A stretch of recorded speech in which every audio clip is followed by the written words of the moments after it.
गौतम, स्वागत है आपका हमारे इस विशेष कार्यक्रम में, जिसमें हम आपके लिए लेकर आते हैं भारतीय ज्ञान परंपरा, जीवन के लिए उपयोगी योग, स्वस्थ जीवन शैली का महत्व, साथ ही आपको बताते हैं बेहतर स्वास्थ्य पाने के प्रभावशाली उपाय। साझा करते हैं आपके साथ संस्कृत का ज्ञान, साथ ही होती है भारतीय संस्कृति की झलक। मैं हूं किरण भारद्वाज।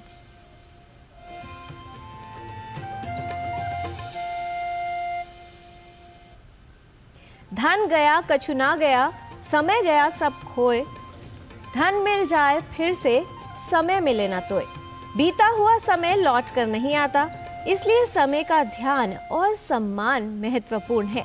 तो आइए देखते हैं आज का पंचांग और जानते हैं क्या है आज की तिथि, वार और नक्षत्र, क्योंकि जरूरी है समय की पहचान। आज का पंचांग।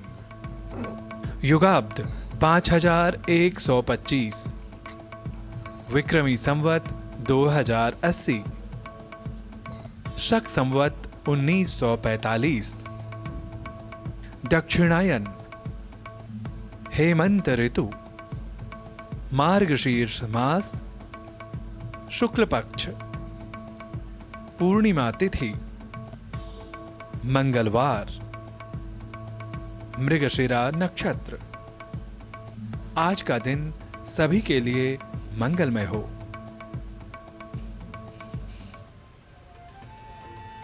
हमारा चरित्र एक वृक्ष के समान होता है जो समय के साथ निरंतर बढ़ता है, और इसमें जल और उर्वरक का कार्य करते हैं हमारे विचार। जितना अच्छा पोषण, जितनी अच्छी देखभाल, उतना ही बेहतर विकास। तो इसलिए आवश्यक है कि सकारात्मक और अनमोल विचारों को अपने अंदर रखें। इसीलिए देखते हैं आज का सुभाषित, जो हमारे जीवन के लिए प्रेरणा का स्रोत है, मार्गदर्शक है। मनसा चिन्तितं कार्यं वाचा नैव प्रकाशयेत्,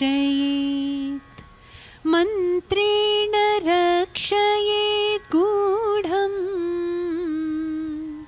कार्ये चापि नियोजयेत्। मन में सोचे हुए कार्य को किसी के सामने प्रकट न करें, बल्कि मनन पूर्वक उसकी सुरक्षा करते हुए उसे कार्य में परिणत कर दे। Do not reveal what you have thought upon doing, but by wise counsel keep it secret, being determined to carry it into execution. ध्यान आत्मा का परमात्मा से साक्षात्कार कराता है, जीवन को बेहतर तरीके से जीने के मार्गदर्शन देता है, साथ ही जीवन को संयमित, संतुलित और अनुशासित बनाता है। अध्यात्म की नगरी काशी में बने ध्यान साधना के सबसे बड़े मंदिर का उद्घाटन प्रधानमंत्री नरेंद्र मोदी द्वारा किया गया। आइए देखते हैं इस पर हमारी सहयोगी लता वशिष्ठ की ये विशेष रिपोर्ट।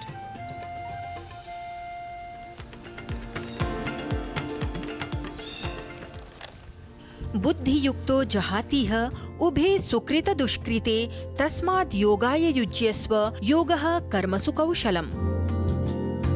ध्यान साधना का मानव जीवन में बहुत अधिक महत्व है, इसीलिए भारतीय परंपरा के अमूल्य ग्रंथों में ध्यान साधना पर प्रमुखता से बल दिया गया है। श्रीमद् भगवत गीता में श्री कृष्ण ने कहा है, ध्यानी व्यक्ति सफल, संतुष्ट, सुखी और मान अपमान से रहित हो जाता है। उसके कार्य में कुशलता आती है और इसी ध्यान साधना विधि से संसार को साधक बनाने में सतत तत्पर है आध्यात्मिक नगरी काशी। तो आइए भारतीय ज्ञान परंपरा की श्रृंखला में आज विस्तार से बात काशी में निर्मित दुनिया के सबसे बड़े योग साधना मंदिर की। भारतीय ज्ञान परंपरा के संवर्धन के लिए सतत संकल्पित है काशी। वाराणसी के उमराहा में बने स्वरवेद महामंदिर का प्रधानमंत्री नरेंद्र मोदी ने लोकार्पण किया। प्रधानमंत्री ने महामंदिर की भव्यता की सराहना की और कहा कि काशी के नव निर्माण में संतों का भी आशीर्वाद प्राप्त है। आप संतों के सानिध्य में काशी के लोगों ने मिलकर विकास और नवनिर्माण के कितने ही नए कीर्तिमान गढ़े हैं। सरकार, समाज और संतगण सब साथ मिलकर काशी के कायाकल्प के लिए कार्य कर रहे हैं। आज स्वर्वेद मंदिर बनकर तैयार होना इसी ईश्वरीय प्रेरणा का उदाहरण है। ये महामंदिर महर्षि सदाफल देव जी की शिक्षाओं का, उनके उपदेशों का प्रतीक है।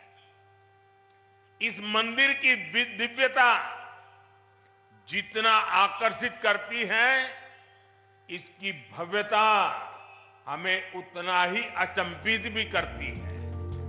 प्रधानमंत्री ने कहा कि भारत दुनिया का ऐसा देश रहा है जिसने भौतिक उन्नति के लिए कभी भी भौगोलिक विस्तार और शोषण को सहारा नहीं बनाया। प्रधानमंत्री ने कहा कि गुलामी के कालखंड में भारत की चेतना उसके मानवीय मूल्यों और विज्ञान संस्कृति को कमजोर करने की कोशिश की गई, लेकिन दुर्भाग्य से आजादी के बाद भी देश के सांस्कृतिक विकास को उतना महत्व नहीं दिया गया जितना मिलना चाहिए था। अब समय का चक्र घूमा है और एक बार फिर काशी से केदार तक, महाकाल से श्रीराम तक, बुद्ध से रामायण सर्किट तक नए इंफ्रा का विकास हुआ है। अगले कुछ सप्ताह में अयोध्या में राम मंदिर का निर्माण भी पूरा होने जा रहा है। हम समग्र विकास की ओर कदम तभी बढ़ा पाते हैं जब देश अपनी सामाजिक सच्चाइयों और सांस्कृतिक पहचान का समावेश करता है। इसलिए आज हमारे तीर्थों का विकास भी हो रहा है और भारत आधुनिक इंफ्रास्ट्रक्चर में नए रिकॉर्ड भी बना रहा है। 7 मंजिला ये मंदिर योग साधना और अध्यात्म का एक बड़ा केंद्र है, जहां 20,000 लोग एक साथ बैठकर ध्यान साधना कर सकते हैं और भारतीय ज्ञान परंपरा की ध्यान विधि से लाभान्वित हो सकते हैं। 64,000 वर्ग फीट में बनकर तैयार हुए मंदिर का निर्माण बीते 1 दशक से चला आ रहा था, जो कि अब पूरा हो चुका है। महामंदिर परिसर में सद्गुरु सदाफल देव जी की सैंडस्टोन प्रतिमा भी स्थापित की गई। सदाफल देव जी विहंगम योग के प्रणेता माने जाते हैं। निश्चय ही स्वर्वेद महामंदिर के निर्माण से न केवल भारत बल्कि पूरे विश्व में भारतीय योग साधना विधा का प्रसार होगा और आज के भागदौड़ भरे जनमानस में शांति, कुशलता, आत्मविश्वास तथा संतुष्टि का संचार होगा। Bureau report, DD news.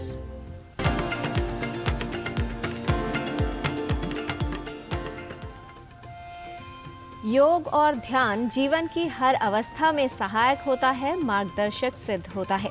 महिलाओं को भी अपने जीवन में कई तरह की अवस्थाओं से गुजरना पड़ता है। हर अवस्था महत्वपूर्ण होती है। बढ़ती उम्र में महिलाओं में कई तरह के शारीरिक बदलाव होते हैं। रजोनिवृत्ति के बाद कई तरह की स्वास्थ्य समस्याओं का खतरा बढ़ जाता है। इसलिए रजोनिवृत्ति के दौरान और उसके बाद महिलाओं को अपने स्वास्थ्य को लेकर अधिक सतर्क रहने की आवश्यकता होती है। किस तरह से देखभाल की जाए और कौन सी बातों का विशेष ख्याल रखा जाना चाहिए रजोनिवृत्ति के बाद, आइए देखते हैं इस रिपोर्ट में।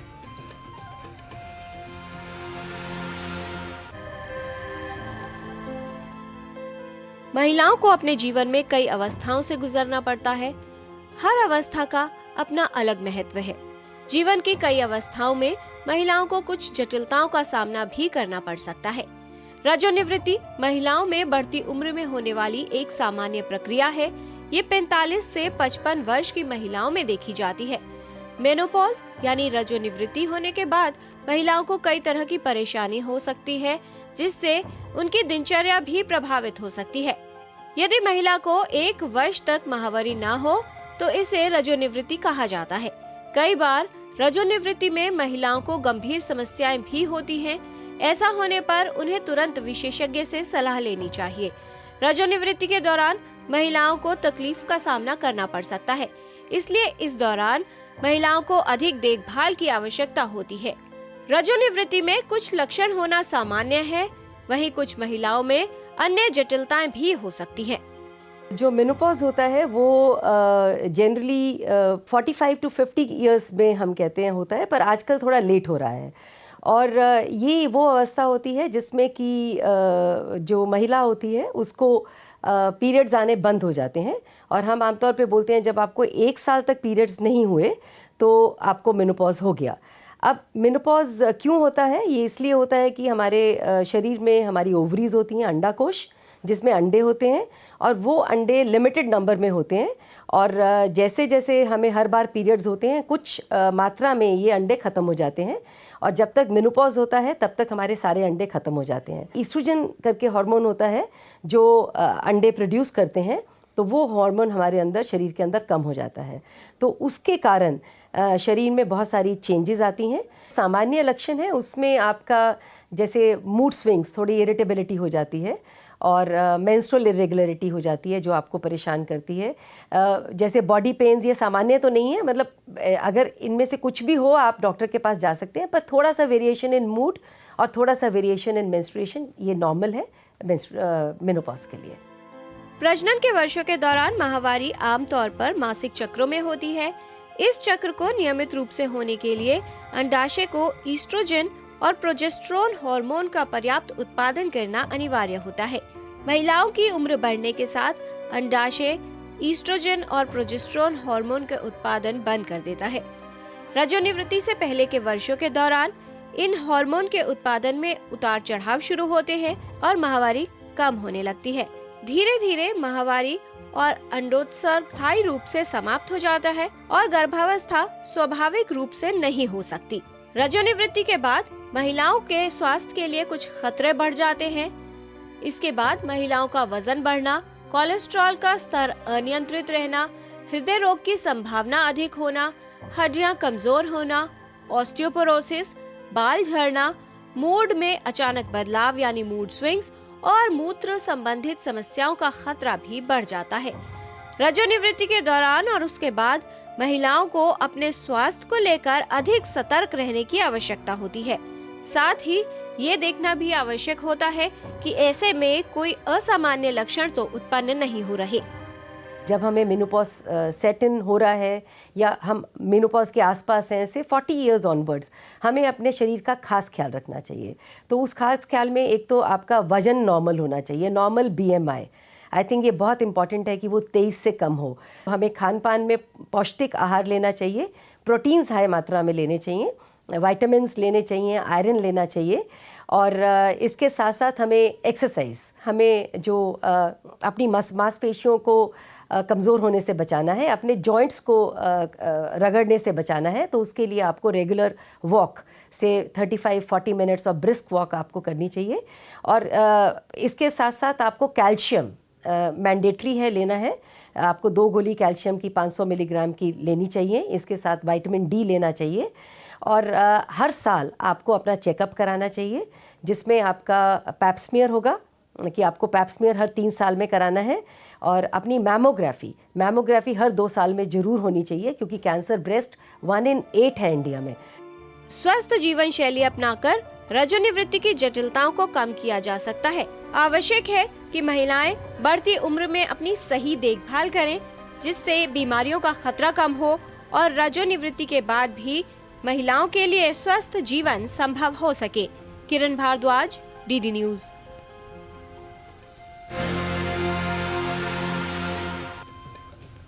स्वास्थ्य को बेहतर बनाने के लिए योग की विशेष उपयोगिता है। दिन की शुरुआत अगर योग से की जाए तो व्यक्ति दिन भर ऊर्जावान महसूस करता है, बेहतर तरीके से कार्य कर सकता है। और बहुत से लोग ऐसे हैं जो सुबह सुबह अपने आप को थोड़ा सा निष्क्रिय पाते हैं, उन्हें लगता है कि ऊर्जा का स्तर कुछ कम है। तो आइए आपको बताते हैं कुछ ऐसी योगिक क्रियाएं जो सुबह करने से आपको लाभ हो सकता है और सक्रियता भी बढ़ सकती है।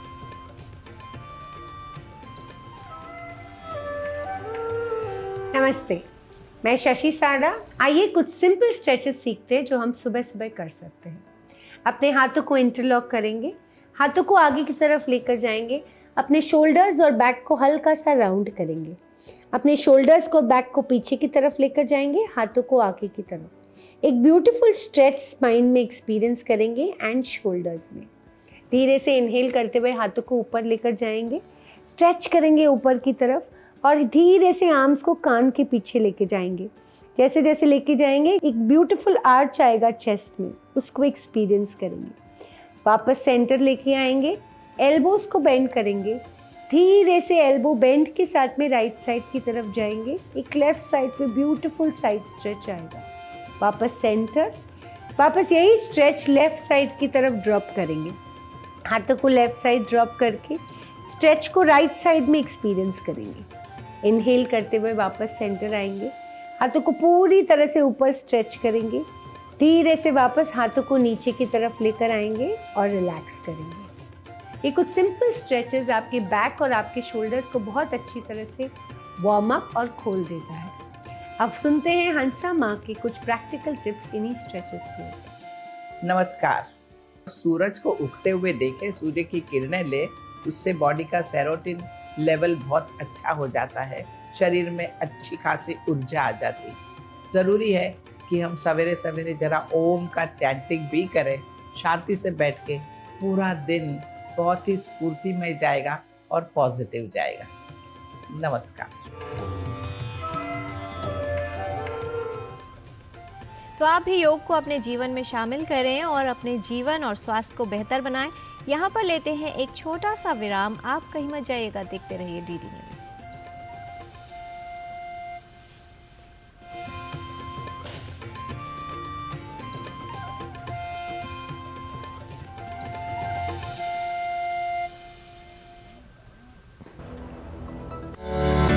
NPS is a mode of creating post-retirement corpus having two basic characters in it with its hand: disciplined saving and vigilant investment.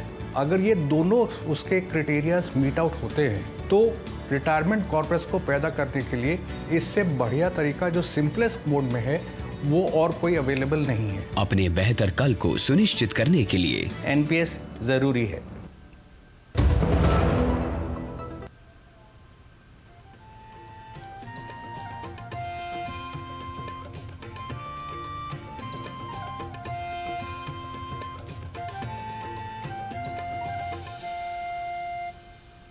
Break के बाद आपका स्वागत है।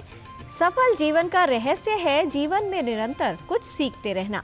और जब बात हो संस्कृत भाषा की तो इसे सीखना बेहद महत्वपूर्ण है, क्योंकि प्राचीन भाषा है, हमारी संस्कृति की पहचान कराती है। तो आइए चलते हैं हमारे सहयोगी गवीश द्विवेदी की संस्कृत पाठशाला में और सीखते हैं संस्कृत का ज्ञान।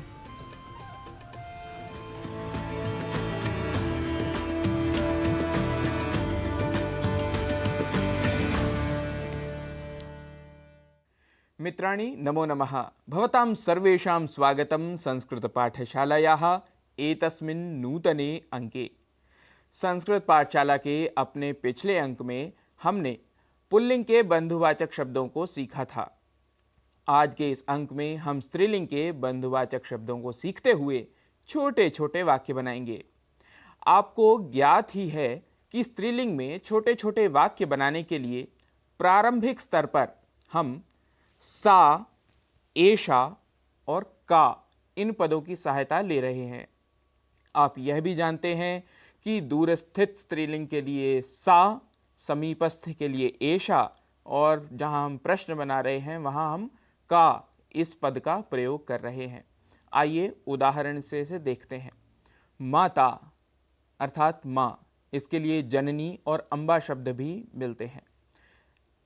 का माता, कौन माता है?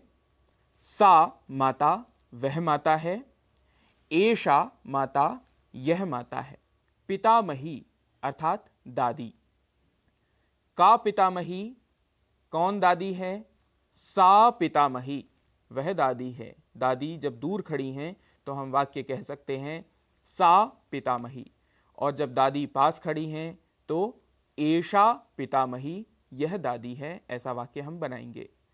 मातामही अर्थात नानी, का मातामही, सा मातामही, एषा मातामही। अगला शब्द है पुत्री, पुत्री अर्थात बेटी, का पुत्री, सा पुत्री, एषा पुत्री। अग्रजा, का अग्रजा, सा अग्रजा, एषा अग्रजा। अग्रजा अर्थात बड़ी बहन। अनुजा अर्थात छोटी बहन, का अनुजा, सा अनुजा, एषा अनुजा। मातुलानी अर्थात मामी, का मातुलानी, सा मातुलानी, एषा मातुलानी।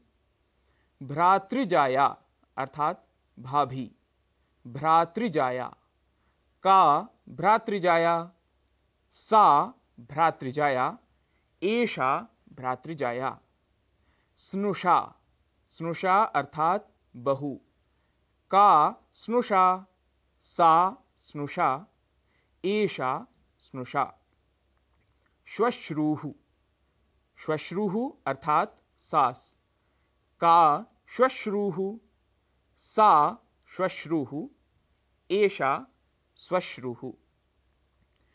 मित्रों, संभवतः आपको ये शब्द और साथ ही साथ सा, एषा और का, इन सभी का प्रयोग अच्छे से समझ आ गया होगा। आपकी सुविधा के लिए यहाँ हमने एक ही पद के साथ सा, एषा और का, इन पदों का प्रयोग किया था। आप इन सब का अलग अलग प्रयोग भी करके वाक्यों के युग्म बना सकते हैं और अभ्यास कर सकते हैं। जैसे वह माँ है, यह पुत्री है, या वह माँ है, यह बहन है। तो वाक्य बनाएंगे, सा जननी, एषा सहोदरी, सहोदरी अर्थात बहन। वह दादी है, यह नानी है। तो सा पितामही, एषा मातामही इत्यादि।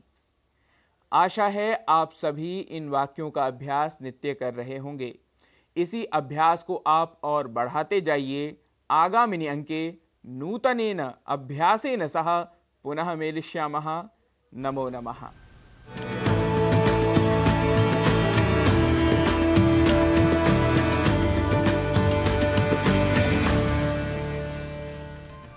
शिक्षा वो रोशनी है जो जीवन के अंधकार को दूर करती है, जीवन से अज्ञानता को मिटाती है। आइए आपको मिलवाते हैं कुछ ऐसे नन्हे मासूम बच्चों से जिनके हाथ कुछ समय पहले तक लोगों के आगे फैलते थे कुछ मांगने के लिए, लेकिन सरकार और एक निजी संस्था ने इनमें आत्मसम्मान और शिक्षा का जोश भर दिया। अब ये किसी के सामने हाथ नहीं फैलाते, इनके हाथ उठते हैं तो कॉपियों पर कुछ शब्द उकेरने के लिए।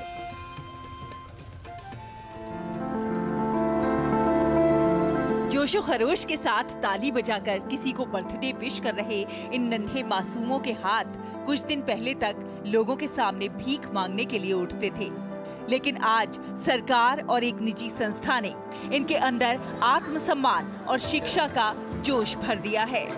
अब ये बच्चे किसी के सामने हाथ नहीं फैलाते, अब इनके हाथ उठते हैं तो कॉपियों पर शब्द उकेरने के लिए। ये चमत्कार हुआ है लखनऊ में चल रहे इस्माइल प्रोजेक्ट के तहत डिजिटल पाठशाला से। इस पाठशाला में उन बच्चों को लाकर पढ़ाया जा रहा है जो रास्तों पर मजबूरी में या फिर आदतन भीख मांगकर या फिर गुब्बारे बेचकर अपना और अपने परिवार का भरण पोषण करते थे। इस प्रोजेक्ट के तहत ऐसे बच्चों को चिन्हित किया गया और फिर लगाई गई डिजिटल पाठशाला।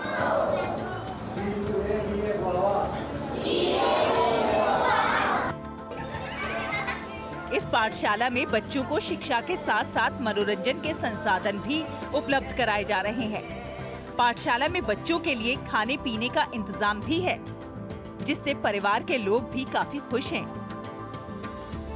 इन बच्चों को इन बच्चों का हाथ थामा जिसको कहते हैं। जैसे लोग जब बच्चे भिक्षा मांग रहे थे तो लोग उनको दुत्कारते थे, लताड़ते थे, उनको डांट देते थे, डपट देते थे, तो हम लोगों ने उनका हाथ थामा तो और उनको ये दिखाया कि नहीं, समाज में ऐसे लोग भी हैं जो आपके साथ आपको आगे ले चलने के लिए तैयार है। तो इन बच्चों के अंदर एक विश्वास पैदा हुआ, उनके माता पिता के अंदर विश्वास पैदा हुआ। हम लोग को पेपर के नीचे पढ़ाती थी तो सब लोग देख देख के कहते थे ये लोग तो पढ़ने लगे। जब मिशनार सुला तो उन लोग समझने के यहाँ कुछ अलग होने जा रहा है। जब हम लोग घूमने वहाँ क्या नाम दूर दूर घूमने जाते थे तो सब लोग कहते वाह इन लोग कहाँ कहाँ बस से जाते हैं, इन लोग को बस लेने आती है। और हम गवर्नर हाउस गए थे तो सब लोग कहने लगे कि अगर दोबारा हम लोग कहा जाए तो हम लोग को भी लेके चलना। हम लोग पहले बैलून बबल बेचते थे, अब हम लोग पढ़ाई करते हैं। जब से हमारे लोग मैम लोग आए हैं, हम लोग तो पहले रोडों पे भीख मांगते थे तो बहुत लोग डांटते जाइए, कोई काम वाम करिए, पढ़िए लिखिए। हम लोग को बहुत लोग कुछ बहुत बोलते थे हम लोग को। अब हम उससे पढ़ाई करने लगे, हम लोग का तो अपना नाम भी नहीं लिखना आता था। हम लोग को तो अपना नाम भी मम्मी पापा का नाम छोटा बड़ा ABC हम लोग को सब आने लगा है। बच्चे वापस भीख मांगने को मजबूर ना हो, इसके लिए उनके परिवार के लोगों को भी विभिन्न स्कीम के तहत मदद की जा रही है। हमारे बच्चे को बहुत सम्मान मिल रहा है। कितना अच्छा हमारे सब बच्चे पढ़ गए हैं और सब जानते हैं। हमारे बच्चे सब चीज़ जानने लगे हैं। पहले कुछ भी नहीं आता था, अब तो बहुत कुछ हमारे बच्चे को आते हैं।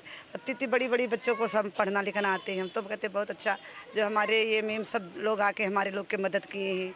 हम उनके लिए बहुत शुक्रिया करते हैं कि हमारे सारे बच्चे कुछ तो भी पढ़ जाएंगे। 10 महिलाओं का ग्रुप भी बना है हमारे लोग के यहाँ पे। और सर हम लोग हर महीने अपना वो जो पेमेंट होता है वो 100 रुपये वो भी इकट्ठा करके बैंक में भी डलवा देते हैं प्रिया मैम के साथ में जाके।